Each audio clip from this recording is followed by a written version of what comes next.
இந்த பணம் போட்டுட்டு ஏமாத்தலாம் உண்மையாலுமே சொல்றேன். நிர்மல் சிங் பாங்கெல்லாம் கிடையாது. மோடிஜி இதுல யாருக்கா மாறுபட்ட கருத்து இருக்கா?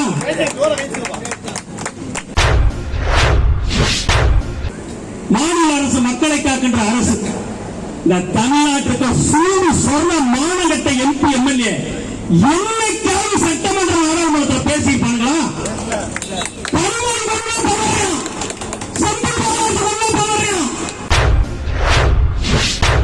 பாலசுப்ரமணியம் அவர்களே, அனைத்து களப்பணியாளர்களே, முதலீட்டாளர்களே, நல்ல முறையில் பாதுகாப்பு வழங்கிக் கொண்டிருக்கின்ற காவல்துறையினரே, உங்கள் அத்தனை பேருக்கும் விவசாய முன்னேற்ற கழகத்தின் சார்பாக மனமார்ந்த நன்றியை தெரிவித்துக் கொள்கிறேன். இந்த கம்பெனி எப்ப ஆரம்பிச்சது, என்ன ஆரம்பிச்சது, புளிச்சு போச்சு பேசி எல்லாத்துக்கும் தெரிஞ்சு போச்சு. இனிமேல் பேசி நேரத்தை வீணடிக்க வேண்டாம். இப்ப ரவிச்சந்திரன் சொன்னார், இந்த உண்ணாவிரத போராட்டம் வெற்றி போராட்டம். நான் சொல்றேன் படுதோல்வி. நீங்க என்னை திட்டிட்டு பரவாயில்ல, அவங்க உற்சாகப்படுத்துறதுக்காக சொல்றேன். செவிக்கு போனோம் இல்ல, அங்க போனதும் ஒண்ணுதான். என் ஊர் நவல்டாம் கோயில் ஒன்று இருக்குது, போய் சீட் எழுதி கட்டி விட்டு போவேன். இது ஒண்ணுதான் உண்மை சொல்றேன் யதார்த்தமா. ஏன்னா அவர் நீங்க மனசுற்றான்றதுக்கு அவன் சொல்லல, கஷ்டப்பட்டுக்கிட்டு இருக்கார். நல்ல மனிதன் தான். ஆனா எப்படின்னா செவி ஆபீஸுக்கு போனோம்னா அவர் சொன்ன வார்த்தை என்ன தெரியுமா? எங்களுக்கு இது சம்பந்தமே இல்லை சார், நீங்க வந்துட்டுன்றதுக்காக கூப்பிட்டா அவ்வளவுதான். சரி ரைட், அடுத்த கட்டத்துக்கு போவோம். யோகா கமிட்டிக்கு அலுவலகம் இல்ல உட்கார்றதுக்கு, நாங்க எங்க ஆபீஸ்ல போற வச்சிருக்கோம். நீங்க எதுனாலும் அங்கதான் பேசிக்கணும். சரி, நீ என்னதான் வேலை பாக்குற? நான் போஸ்ட்மேன் வேலை. நீ எதை கொடுத்தாலும் நாங்க அனுப்பிவிடுவோம். இது எதுக்கு நேரம் தானே சொன்னார்ல. நாங்க சொன்னது என்ன, ஒன்னே ஒண்ணு, காவல்துறைக்கு மாநில டிஜிபி கிட்ட சொல்லி முதல்ல இந்த மாதிரி பிஎஸ்சிஎல் சம்பந்தம் களப்பணியாளர் மேல புகார் கொடுத்தா நடவடிக்கை மாட்டோம்னு ஒரு அறிவிப்பானை வெளியிடுன்னு சொன்னோம். அதை வெளியிடுறதுக்கு அவருக்கு அதிகாரம் இல்ல. அதிகாரமே இல்லாத போய் நாம போய் பொண்ணு பண்ணணும் என்ன செய்வார் சொல்லு பார்க்கலாம். உனக்கு நேரம் இல்ல, எனக்கு நேரம், கொஞ்ச நேரம் பேசிக்கிட்டு இருக்கிறோம், பேசிக்கிட்டு இருந்தோம். உண்மை. அப்ப இந்த போராட்டத்தை நம்ம எப்படி கையில் எடுக்கணும்னா அதை பத்தி பேசுவோம். அதுல மாறுபட்ட கருத்து தான் சொல்லுங்க. இப்ப நீங்க சொன்னீங்க சிஸ்டத்துல இந்த ஆன்லைன்ல ஏத்துறது, பெயர் மாற்றம் செய்வது. இங்க ஒருத்தர் கேட்டார், ஒருத்தர் அப்ப இந்த மாதிரி அபுடவட்டுக்கு அதுக்கு ப்ரொவிஷன் இருக்கான்னு யாரோ ஒருத்தர் கேட்டார். ரவிச்சந்திரன் சொன்ன தவறு இருந்தா, ஆக்சுவலா ராமன் இருக்குது, அவர் பேர் ஒரிஜினலா ராமசாமி. அவர் சொன்னார் அப்ரோட் போட்டாங்க. அது இப்ப நானே ஒரு நோட்டரி பப்ளிக் தான். அப்ப என்னன்னா நோட்டரி பப்ளிக் என்ன சொல்ல, உங்க ஆதாரம் வாங்கிட்டு இதில் இருக்க ராமசாமி என்பவரும் இந்த பிஎஸ்சி பாண்டில் இருக்க ராமன் என்பவரும் ஒரே நபர் தான், போத் ஆர் சேம் அப்படின்னு என்டாஸ் பண்ணி கொடுத்தா மற்றதுக்கெல்லாம் பயன்படும். இந்த ஆப்ஷன் இது வரைக்கும் அதுல கிடையாது. நீங்க போட்டீங்கன்னா எடுத்துக்காது. நீ போட்டு நாளைக்கு போய் போட்டு பாருங்க, எடுத்துக்காது. அது மாதிரி ஆப்ஷன் இல்ல. நோட்டரி பப்ல அறிவிச்சிருக்கணும், இது மாதிரி நீங்க நோட்டரி சைன் வாங்கி ஏத்துன்னு சொல்லிருக்கணும். அந்த ஆப்ஷன் இல்ல. சரி ரைட், அது போகட்டும். இப்ப ஒவ்வொரு மாநில அரசும் பாத்தீங்கன்னா மக்களுக்காக, மாநில மத்திய அரசு மக்களுக்காக தான் செயல்படுது. ரைட். இந்த பணம் போட்டுட்டு ஏமாத்தலாம் உண்மையாலுமே சொல்றேன். நிர்மல் சிங் பாங்கெல்லாம் கிடையாது. மோடிஜி இதுல யாருக்கா மாறுபட்ட கருத்து இருக்கா? ஏன்னா அவருக்கு மக்கள் மீது அக்கறை இருந்தா, நம்ம நண்பர் சொன்னார் அருமையா, ஒரே ஒரு நபர் அதானி, அவர் போய் அவர்கிட்ட வேண்டுகோள் வச்சது கூட நமக்கு தெரியாது. ஒரே நாள் 50,000 கோடி தள்ளுபடி ஒரு தனி மனிதனுக்கு. நம்மளுடைய ஒட்டுமொத்த காடு கல்லியில கஷ்டப்பட்டு அரசாங்கத்தில் வேலை பார்த்தவங்களுடைய ஒட்டுமொத்த பணமுமே 50,000 கோடி. ஒரு நபர் 50,000 கோடி தள்ளுபடி செய்யறீங்களே, நாடு முழுவதும் 6,000 கோடி மக்கள் இதில் பணம் போட்டிருக்கிறார். தமிழகத்தில் மட்டும் 1 கோடி மக்கள் போட்டிருக்கிறார். மனசாட்சியில் அந்த கதை அப்படியே போட்டு மாநில அரசு மக்களை காக்கின்ற அரசு. இந்த தமிழ்நாட்டுக்கு சூடு சொர்ண மாநில என்னைக்காவது சட்டமன்ற நாடாளுமன்றத்தில் பேசியிருப்பாங்களா?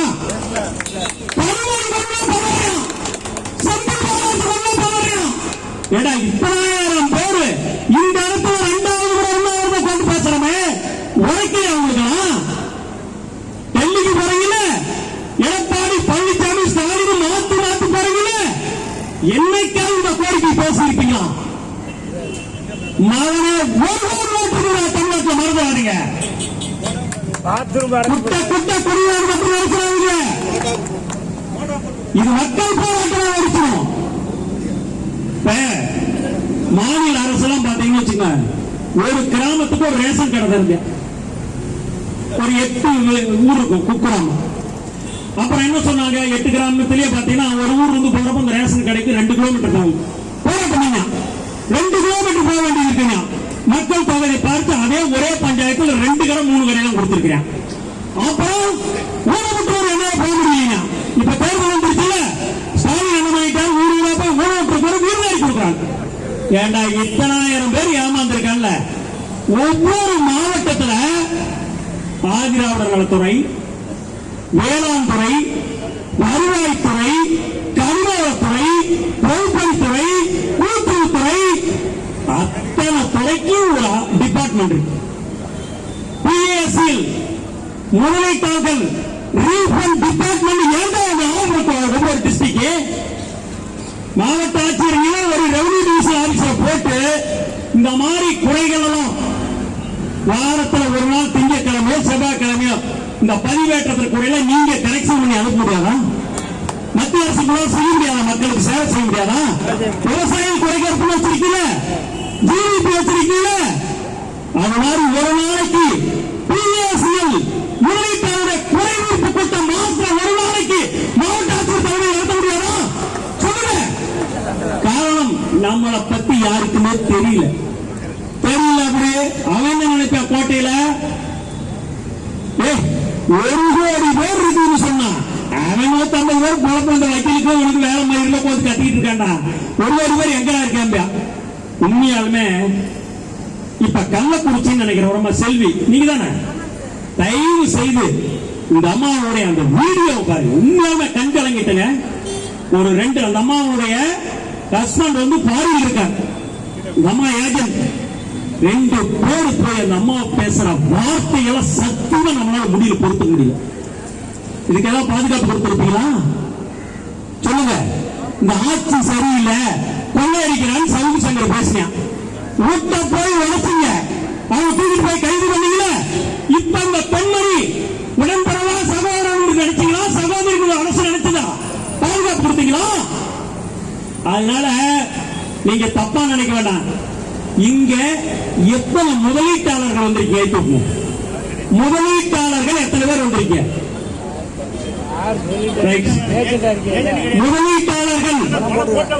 முதலீட்டாளர் மட்டும் கேட்கிறேன். ஒரு 5 பேர். ரைட் ரைட் ரைட் இருங்க. இதுல களப்பணியாளர் ஏஜென்ட் எத்தனை பேர் வந்திருக்கீங்க? ரைட். இனிமேலாவது நீங்க என்னால இந்த நாஞ்சில் சம்பத்தை சொன்ன மாதிரி கார் துப்புனியோ தொடச்சிட்டு போல தப்பே கிடையாது. ஏன்னா உங்களுக்காக தான் வந்து கத்திக்கிட்டு இருக்கோம். போராட்டத்தை பிரிப்போம், போராட்டத்தை பிரிப்போம். என்ன நினைக்கிறேன் முதலீட்டாளர், எவனோ போய் கத்துற பணம் அவனுக்கு வந்தா நமக்கு வரப்போகுது. போய் நமக்கு நிறுத்தி வச்சு பணம் வீட்டுல படுத்திட்டு இருக்கேன். அரசுக்கு தெரிய மாட்டேங்குது. இப்ப நம்ம என்ன பண்ண, அடுத்த கட்ட போராட்டம் எங்களுக்கு பாதுகாப்பு வேணும் இருக்கு. நாங்க பணத்தை வாங்கி பிஎஸ்சியில் தான் போட்டோம். அந்த வழக்கு உச்ச நீதிமன்றத்தில் இருக்குது. அது தீர்வு அளிக்கும் வரை என்னை அடிக்கிறேன். பாருங்க, திண்டுக்கல்ல செத்து போச்சு, தற்கொலை பண்ணிச்சுல.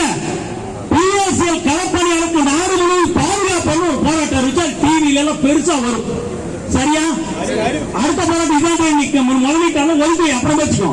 ஏன்னா வரமாட்டேங்கிறேன், என்ன பண்ண போற? வீட்டு வந்து நீ திட்டலாம் எடுத்துக்க. அப்புறம் பாதுகாப்பு பண்ண முடியும். நீ அந்த பணம் தின்ட்டியா? சொல்லுங்க சார். அப்ப முதல் கட்டமா போராட்டத்தை 2 பிரிப்போமா? அப்ப என்ன பண்ணுவா தெரியுமா? ஏன் நம்மளை விட்டுட்டு போயிட்டாங்க, அவனுல இருந்து அவனு ஓடிய ஆரம்பிச்சுதான். வாம அவனை 2 பேரும் சேர்ந்து போறாங்க. அப்ப அந்த போராட்டம் ஜெயிக்கும். கரெக்டா? இப்ப வாமா வரமாட்டான். ஏன்னா உனக்காக தானே போய் கத்து கூட்டம் செவிய விட்டுக்கிட்டோம். மண்டபத்தில் வெடி வச்சு போக்குவரத்து நடத்தணும், ராஜரத்ன சேரியில பேசணும். எங்க வந்த நீ வரல, அதனால நான் என்னை பாதுகாத்து நீ என்னோட சண்டை கட்டுற, நான் என்னை பாதுகாத்துக்கு பெட்டிஷன் கொடுத்துட்டேன். உன்னை பத்தி எனக்கு கவலை இல்லை. சரிதானே? ரெண்டாவது, நான் ஒரு வக்கீல்னால சட்டம் படிச்சு என்ன சொல்றான்னா, இவர் போய் என்னை அடிச்சிட்டார் செல்லராஜாமன் புகார், பாதிக்கப்பட்டார் விக்டிம், பாதிக்கப்பட்டவர் தான் புகார் கொடுக்கணும். இந்த பிஎஸ்சி நிறுவனத்தில் நான் பணம் போட்டேன், நான் செல்லராஜாமணி 1 லட்சம் ரூபாய் பணம் போட்டேன், நம்பிக்கை மோசடி செய்து விட்டு ஏமாத்தி விட்டாரு, எதனால இந்தியாவில் ஒருத்தர் புகார் கொடுத்துருக்கானா? நல்லா நினைச்சு பாருங்க. அவன் எந்த தவறும் இல்லை. இந்த செவி நாசா போனே இந்தியாவுக்கே வந்தா வழிகாட்டி முதலாளி பார்த்தான். நம்ம ஒரு தனிநபர் 50,000 கோடி டர்ன் ஓவர் பண்றானா, இவங்க வழிய ஒரு ஆத்மியா.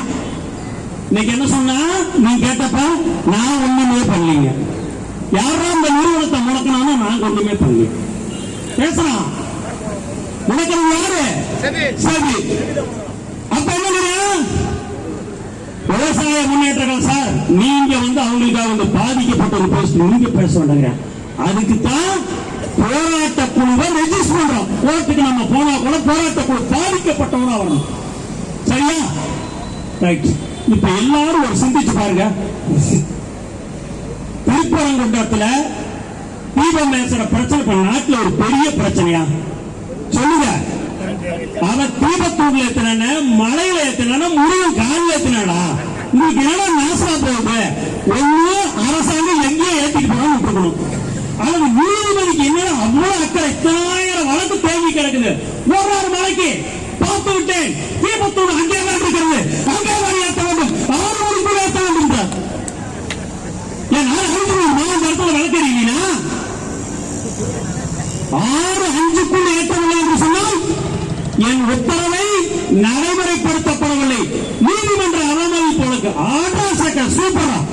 இந்த உச்ச நீதிமன்றம் இந்த நிறுவனத்தை எப்ப நடந்துச்சு? 2/2/2016. நீதியரசர் என்ன சொன்னாரு? நாட்டுடைய உச்சபட்ச அதிகாரம் கொண்ட உச்ச நீதிமன்றம் உயர் நீதிமன்ற தீர்ப்பை நடைமுறைப்படுத்த நேற்று உத்தரவு போடுற 6-5க்கு தீர்மானத்தை என்னுடைய தீர்ப்புக்கு மரியாதை இல்லை, நிறைவேற்றப்படவில்லை. மாவட்ட ஆட்சியர், காவல்துறை கண்காணிப்பாளர், தலைமை செயலர் ஏறி அழைக்கிறாங்க சொன்னீங்க. 2016 உத்தரவு படிச்சு பாரு. 6 மாத காலத்தில் ஏழை எளிய முதலீட்டாக பாதிக்கப்படக்கூடாது. நிறுவனம் நிதி திரட்ட வேண்டாம். அவர்களிடம் பெற்ற பணத்தை நிறுவனத்துக்கு சொந்தமான 3,85,000 ஏக்கர் நிலத்தை விற்க வேண்டும். அடையாளம் கண்டு 640 தொழில்நிறுவன முதலீடு செய்ய பெற வேண்டும். 6 மாத காலத்தில் முதலீட்டாளருக்கு அசலும் வட்டி திருப்பி கொடுக்கின்றார். 9 வருஷமா நீல. இப்ப லோனா கமிட்டி செவி மேல கண்டம் நீதிமன்ற அவமதிப்பு பண்ணல. காரணம் நீதிமன்றம் 1,00,000 ரூபாய் 100 பேர் வரையா தீவிரத்தான 1000 பேர் வரையா கண்ணு முள்ளு போலீஸ் கல்லுகியா. இங்க ஏதோ ரவிச்சந்திரன் கோபப்பட்டாரு வந்தோம், எவனோ போறேன். அடுத்த போராட்டம் நீங்க பணம் வாங்கணும்னா சட்ட ரீதியா போராடினா இது ரொம்ப காலம் ஓப்பனா சொல்லிட்டேன். ஏன்னா வக்கீல்னால உங்களுக்கு சொல்ல வேண்டிய கடமை. இப்ப நீங்க நினைக்கிற மாதிரிலாம் அரசாங்கமும் உச்ச நீதிமன்றத்தினுடைய பார்வையில் நிர்மல் சிங் பாங்கு ஒரு திருடர். அவங்க ஒரு நேர்மையான மனிதன், முறையா தமிழ்நாட்டில் பணத்தை திருப்பி கொடுத்த மனிதனுக்கு கிடைத்த பட்டம் திருடன். நீ மறுபடியும் திருநங்கையிலே சாதி கொடுமா கொடுப்பாங்களா? கொடுக்க போறதில்ல. சரி, அப்ப நீ கொடு, நானும் கொடுக்க மாட்டேன். நீ சாவர அப்படியே நீதிபதியா மைக் பிடிச்சு கட்டிட்டே இருக்கிறாங்க. அப்ப நீதிமன்றத்தில் போய் நம்ம என்னன்னா போராட்டம் நடத்தி தான் அந்த காலையில சொன்ன மாதிரி 19,000 30,000 வரைக்கும் வந்திருக்குன்னா ஏதோ நம்ம எல்லாம் இந்த முயற்சி எடுத்தனாலதான் அதுக்கு கிடைத்த வெற்றி. அப்ப இன்னும் போராட்டம் தீவிரப்படுத்த வேண்டும். முதற்கட்டமா அடுத்த போராட்டம் எங்க வச்சாலும் சரி, இந்த முதலீட்டு பணத்தை திருப்பி கொடுக்கிற ஒதுக்கி ஒரு உதாரணமா வச்சு அதுக்கு அடுத்தா பார்ப்போம். எப்பவுமே நீதிமன்றத்துக்கு போனேன்னா கூட 2 நியாயத்தை ஒரே பெட்டிஷன்ல கேட்க தனித்தனியா தான் போடுவாங்க. என்ன சொன்னாரு உங்ககிட்ட கேட்டப்ப நீங்க பாதிக்கப்பட்டவரா முகவரா வந்திருக்கேன்னு கேட்டாரு இல்லையா? இப்ப நான் 2 பேருக்கு சார்ந்த போனதான் மைனஸ். புரியுங்களா? அங்க செவிலியே கேட்டது என்ன? நீங்க பணம் போட்டு பாதிக்கப்பட்டவனா முகவரா வந்திருக்கீங்களாங்கிற. அப்ப நம்ம ஒரே பக்கம் தான் நின்னாலும் அப்ப நம்மள மேல பாதுகாக்கணும். அப்பதான் முதலீட்டாருக்கு சூடு சொன்ன வந்து வருவியா நம்மளோட. புரியுதா? அப்ப நியாயமா பணத்தை வாங்கி கொடுத்தோம், பணம் போட்டோம், அங்க இருக்கு, அவங்ககிட்ட ரெசிப்ட் இருக்கு. அந்த வழக்கு உச்ச நீதிமன்றத்தில் இருக்குது. வழக்கு போட நினைச்சா மோடி தான் போகணும். அவர்தான் மோடி தான் முதல்ல. அப்ப எங்க அப்பாவிகளை துன்புறுத்துறாங்க, எங்களுக்கு பாதுகாப்ப ஒரு இப்ப இப்படி ரோட்ல பார்த்தோம் டிஜிபி ஆபீஸ் ஒரு 500 பேரும் ஐயோ எங்க மேல தன போயிட்டே போறேன். அப்பதான் நாடு பூரா செய்தியாகும். ஓ பிஎஸ்சியில் இப்படி ஒரு பிரச்சனை இருக்குன்னு அப்பதான் தெரியும். கரெக்டா அல்லவா? நினைச்சு பாருங்க. எதுக்கு சொன்னேன்? நீ ஏன் போய் வீட்டுல படுத்துக்கிட்டு இருக்கணும், போய் வாரா வாரா வாரா வரமாட்டான். தேவையே இல்லாத வேலை. மாவட்டம் தோறும் நாம் என்ன சொன்னோம்? இந்த மாதிரி இதெல்லாம் ஆன்லைன்ல தவறு திருத்திக்கிறதுக்கு ஒரு அலுவலகம் தரணும்னு சொன்னோம். ஏன் அரசு நம்ம பணம் தான், இதெல்லாம் செலவு நம்ம பணத்துல அழுவிக்கு திறக்க மாட்டேங்கிறியா? தேர்தல் வந்து வச்சுக்க. இப்ப போன முறை ஆர்கே நகர் இடைத்தேர்தல் வந்து தெரியுங்களா? அப்ப திலகரை தொப்பிச்சாங்க. மதுசூதன் என்ன இரட்டை மின்கம்பம். இந்த தீபான ஒரு பொண்ணு படகு சின்னம். உதயசூரியன் திமுக. நாங்களாம் ஒரு கட்சிக்கு ஓட்டு கேட்க போறோம். நானும் மணியம் பாலசுப்ரமணியம் ஒரு வீட்டுல கேட்டு போட்டி. அந்த கேட்ல எழுதியிருக்கு, எங்கள் வீட்டில் 6 பேர் உள்ளோம். கடந்த 20 நாட்களாக வீடு மாறிவிட்டோம். எங்களால 6 வாக்கு இருக்கு. அனுபவம் செல்லும் போட்டு ஓடிட்டு போயிட்டேன். அனுபவம் உடனடியாக எல்லா கட்சியாலும் வந்து அட்ரஸ் எடுத்து அங்க ஓடுறேன். ஆட்சிக்காரங்க அக்கறை இருக்குல்ல, பணம் போட்டவங்க 3 பேர் என்ன விட்டு போச்சு. உன் பேர் ராமசாமி, நான் பண்ணி தரேன், கவலைப்படாத அப்படின்னு அந்த ஒரு விஓ ஆரை போய் கேட்கலாம்ல. மானகட்ட அரசாங்கம் எப்படி கேட்ப? ஓட்டு போட்ட நம்மளுக்கு செருப்பால் அடிக்கணும். ஏன்னா நம்மள கடைசி 1500 போயிடுறோமே. நம்ம தகவலுக்கு என்ன பண்ணுவீங்க? என்ன நடந்துட்டு இருக்குது? இதெல்லாம் நீங்க தயவு செய்து போன தேர்தலே சொன்னோம், ஒட்டுமொத்த ஓட்டாவுக்கு போடும். அதுக்காக ஒரு சாம்பிளுக்கு நம்ம பக்கம் யார் இருக்கோ சக்திவேல் எங்கப்பா எழுந்திருப்பா, சக்திவேல் எங்கப்பா கரூர்ல முதல்ல ஒரு நம்ம பிஎஸ்சிஎல் சார்பாக நிறுத்தி வச்சோம். சுயேட்சா எத்தனை பேர் வந்து பிரச்சாரம் பண்ணி எத்தனை பேர் ஓட்டு போட்டீங்க? ஏதாவது ஒரு தீர்வு வரணும். நம்ம எதிர்ப்பு அரசாங்கத்துடைய கவனத்தை இருக்க மாதிரி இருக்கணும். இதெல்லாம் கடந்து போகணும். 1008 பேர் ஒவ்வொரு நாளைக்கு நாட்டில் போராட்டம் நடத்திக்கிட்டு இருக்கான். அந்த போராட்டத்தில் எது வீரியமிக்க போராட்டம், மக்களை பாதிக்கின்ற போராட்டம். இதனால பேச்சுவார்த்தை கூப்பிடும். அதுக்கு உதாரணம் போன முறை அரசாய் மண்டபம் சாப்பிட மாட்டோம், எல்லாரும் சரி பார்க்காம போக மாட்டோம். அதுக்கே போராட்டம். நாட்டுல இப்ப ரவிச்சந்திரன் என்கிட்ட கடை வாங்கிட்டாருன்னு வச்சுக்க. ஏன்னா நம்ம ஊர் கதை சொன்னதான் நம்மளுக்கு புரியும். ரவிச்சந்திரன் கடை வாங்கிட்டாங்க ஒரு 2000. நானும் பல முறை கேட்கிறேன், கொடுக்கல. சரி நம்ம வீட்டுக்கார மாட்ட போய் பேசுவோம். அவரை ஆளைய பிடிக்க முடியல அப்படின்னு போய் ரவிச்சந்திரன் வீட்டுக்கார மாட்டோம். ஏன்னா மத்தவங்க சொன்ன கோபம் வந்து நம்ம நண்பர் அவரே சொல்லிடுவோம். ஏமா உங்க வீட்டுக்காரங்க வெளியில் இருக்க பார்க்கணும், அவர் பணம் கொடுக்கணும், நீ கொடுக்குறியா? எனக்கு அதுக்கு என்ன சம்மதம்? என்கிட்ட கேட்டு கொடுத்தீங்களா?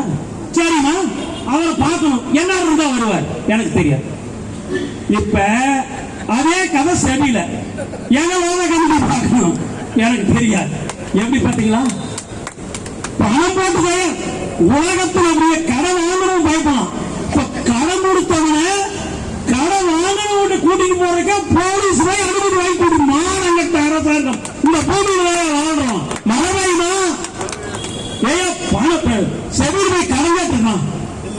சொல்லுங்க, செவிகிட்ட கடன் கேட்கணுமா? ஆனா அதை விட ஒண்ணு சொன்னாரு பாத்தீங்களா? நீங்க ஏதாவது ஹார்ட் அட்டாக் இருப்பீங்க, பாவம் ஏதோ ஆயிருப்பாங்க. லோதா கமிட்டி வந்து சிட்டிங்ல வந்து அலுவலகத்தை உட்காந்து நானே பார்த்தேன் சார் சொன்னாரு. இதெல்லாம் ரவிச்சந்திரன் நீங்க சொன்ன மனசுக்கு சொன்ன லோதா கமிட்டி சேர்மன் ஓய்வு பெற்ற நீதிபதி இதுல 6 மாசத்துல தீர்ப்பு சொல்ல சொல்லி உச்சநீதிமன்றம் சொன்னதுக்கு இதுவரைக்கும் அவர் ஆபீஸுக்கு வந்து நானே பார்த்தேன். அப்ப அவருக்கு போய் நீ நியாயம் செய்ய என்ன பிரயோஜனம் சொல்லுங்க?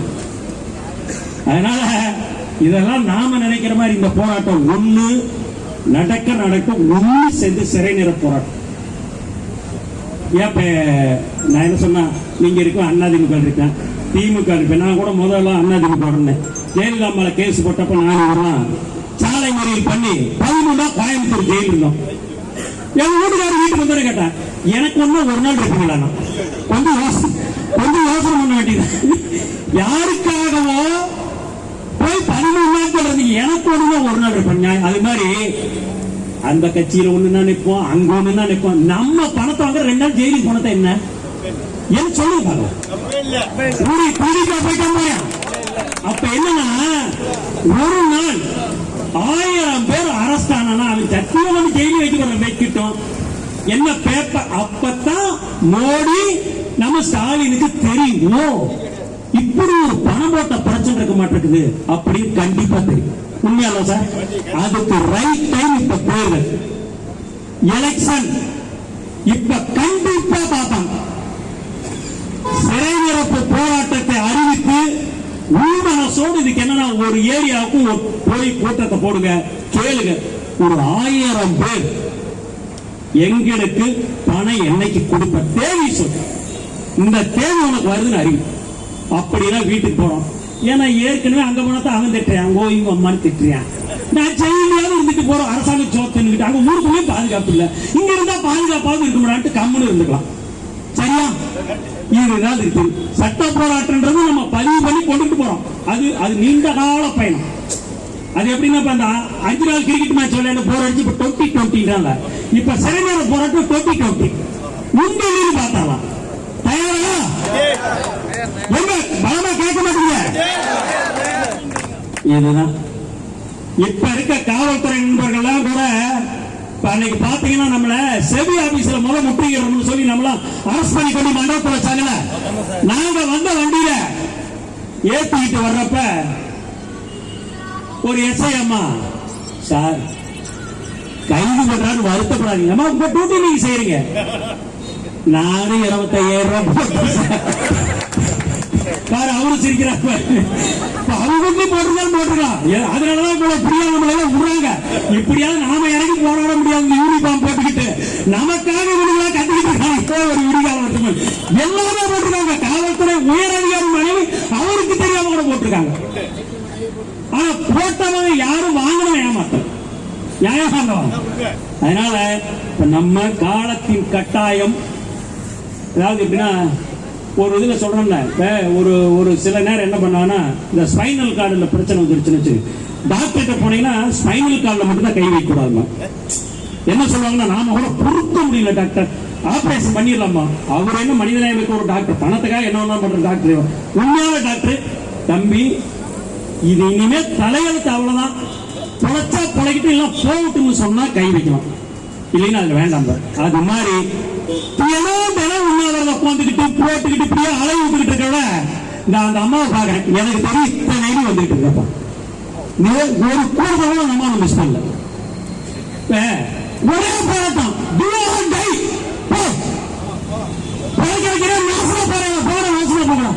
என்னைக்கு வருதா பாப்போமே சார், வாழ்க்கை சார் பார்ப்போம். நீங்க இதுக்கெல்லாம் தயார்னா ஒரு போராட்டத்தை போலாம், இல்லைன்னா இனிமே இந்த மாதிரி உணவு நானா கூட வரல, எனக்கு பாவமா இருக்குது. நான் ஏதோ நாமக்கு இருந்து வரை எத்தனையோ செலவு போறோம், உங்களுக்காக பண்றோம். இன்னும் சொல்ல போனா அந்த சிறைநேர போராட்ட போக்குவரத்து நீங்க கலந்துகிட்டா போதும், அதுக்கான செலவுகள் உங்களை அத்தனை காப்பாத்துற விவசாய முன்னேற்றம் நாங்க கேட்கிறோம். உங்க 5 நிமிஷம் கொடுக்க வேண்டாம், சொல்லிட்டு எல்லாத்தையும் உங்க கிட்ட வந்து படிப்படியா சொல்லிட்டேங்க. நாங்க எதிர்பார்ப்பதெல்லாம் அன்பு. எத்தனாயிரம் ஊர் கூட கஷ்டம் வருங்க. இப்ப அவர் இருக்க சார், உங்க பேர் என்ன? பேங்க்லயே என்ன வருதுங்களா? வருவான் தலைவரே, ஒண்ணுமே முடியல, பையனை படிக்க முடியல, வீட்டுக்காரிக்கு தீராத நோய், ஒரு 50,000 ரூபாய் எப்படியாவது லோனை போட்டு கொடுக்கும் தலைவர். ஏன் உனக்கு எலிஜிபிலிட்டி இல்லடா?